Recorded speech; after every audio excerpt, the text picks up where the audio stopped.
നമ്മൾ 40 വയസ്സുള്ള ഒരു പേഷ്യൻ്റ് വന്നിരുന്നു. അപ്പോൾ അവരെന്ത് ചെയ്തു, പുറത്തുനിന്ന് അൾട്രാസൗണ്ട് എടുത്തു നോക്കിയപ്പോൾ അതിലുണ്ടായിരുന്നു ബൈറാഡ്സ് 4.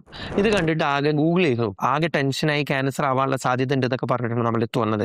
അപ്പോൾ അതിൽ നമ്മൾ ബയോപ്സി എടുത്തു, പ്രോപ്പർ ബയോപ്സി എടുത്തു കഴിഞ്ഞപ്പോൾ ബൈറാഡ്സ് 4 ബെനൈൻ അല്ലെങ്കിൽ ക്യാൻസർ അല്ലാത്ത തടിപ്പ് എന്നുള്ള റിപ്പോർട്ടാണ് ഉണ്ടായിരുന്നത്. അപ്പോൾ ഇതിന് നമുക്ക് മനസ്സിലാക്കേണ്ടത് എന്ന് വെച്ചാൽ ബൈറാഡ്സ് 1, 2, 3, 4, 5, 6 എന്നുള്ള രീതിയിൽ 6 കാറ്റഗറി ആയിട്ടാണ് ബൈറാഡ്സ് ഉള്ളത്. ഇതിൽ 1 എന്ന് പറഞ്ഞു കഴിഞ്ഞാൽ പക്ക നോർമലാണ്, 2 എന്ന് പറയുന്നത് ബെനൈൻ അല്ലെങ്കിൽ പ്രശ്നങ്ങളൊന്നും ഇല്ലാത്തതാണ്, 3 എന്ന് പറയുന്നത് ഹൈ ലൈക്ലി ബെനൈൻ അല്ലെങ്കിൽ 98% ഇതിന് പ്രശ്നങ്ങളൊന്നും ഉണ്ടാവില്ല എന്നുള്ളതാണ്.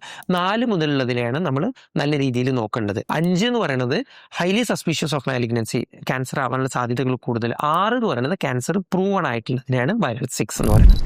ബൈറാഡ്സ് 3 നമ്മൾ 6 മാസത്തിൽ അൾട്രാസോണോഗ്രഫി മാത്രം ചെയ്താൽ മതി.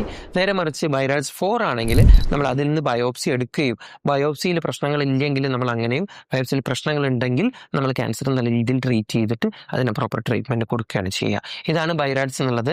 ഇതുപോലെ ബ്രസ്റ്റിന്റെ സ്കാനിങ്ങിൽ എന്തെങ്കിലും കൺഫ്യൂഷൻ ഉണ്ടെങ്കിൽ ദയവ് ചെയ്ത് ഗൂഗിൾ ചെയ്യരുത്, ഗൂഗിൾ ചെയ്ത് കൺഫ്യൂഷൻ ആവരുത്. പ്രോപ്പർ ആയിട്ടുള്ള ട്രീറ്റ്മെന്റ് ഡോക്ടേഴ്സിൻ്റെ അടുത്ത്, സർജൻസിൻ്റെ അടുത്തോ ഓങ്കോളജിസ്റ്റിൻ്റെ അടുത്തോ എടുത്ത് നല്ല രീതിയിൽ മുന്നോട്ട് പോകണം. ഇതുപോലുള്ള ഇൻഫോർമേറ്റീവ് വീഡിയോസ് ലഭിക്കാൻ ഈ ചാനൽ സബ്സ്ക്രൈബ് ചെയ്യുക.